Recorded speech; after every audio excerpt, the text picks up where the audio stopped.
నెలకూరు గ్రామంలో మరి కర్రా వెంకటేశ్వరరావు గారు మాజీ సర్పంచ్ గారు ఇల్లు అగ్నికి ఆహుతి అవటం వల్ల మరి ఆ కుటుంబం రోడ్డున పడే పరిస్థితి ఏర్పడింది. మరి ఇటువంటి పరిస్థితుల్లో ప్రభుత్వం ఆదుకుని మరి గృహాన్ని ప్రభుత్వం నిర్మించాలని మేము జనసేన పార్టీ తరఫున డిమాండ్ చేస్తున్నాం.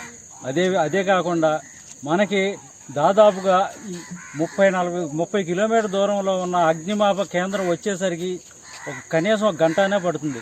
అటువంటి పరిస్థితుల్లో చిన్నాపురంలో కూడా ఒక అగ్నిమాపక కేంద్రాన్ని ఏర్పాటు చేసినట్టయితే ఈ చుట్టుపక్కల గ్రామాలకి ఉపయోగపడుతుందని మేము జనసేన పార్టీ తరఫున డిమాండ్ చేస్తున్నాం. అలాగే ఈ రోజున మరి బండి రామకృష్ణ గారు అలాగే గ్రామంలో ఉన్న జన సైనికులు కలిసి ఒక 15,000 రూపాయలు ఆర్థిక సహాయం మరి రామకృష్ణ గారు వంతున సాయం చేయడం జరిగింది. మరి అదేవిధంగా వివిధ స్వచ్ఛంద సంస్థలు కూడా వచ్చి ఆ కుటుంబాన్ని ఆదుకోవాలని మేము కోరుకుంటున్నాం.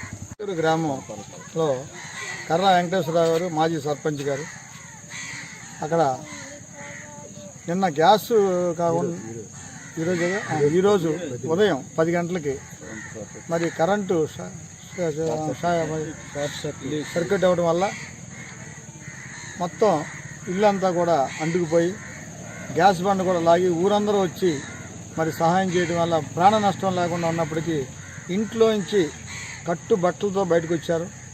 సర్పంచ్గా ఉన్నప్పటికీ పాపం ఆయన ఆ రోజుల్లో సేవ చేసి కూడా రూపాయి కూడా వాళ్ళ అబ్బాయి కూడా ఆటో తోలుతున్నారు. అలాంటి కుటుంబానికి ఈ రోజున ప్రభుత్వం వెంటనే ఆదుకుని మరి వాళ్ళకి వెంటనే ఆ ఇంటికి కావలసినటువంటి ఏర్పాట్లు ఇల్లు కట్టించే ఏర్పాట్లు జరగాలి. ఎందుకంటే ఇలాంటి కష్టాల్లో ప్రతి ఒక్కరు ఆదుకోవాలి.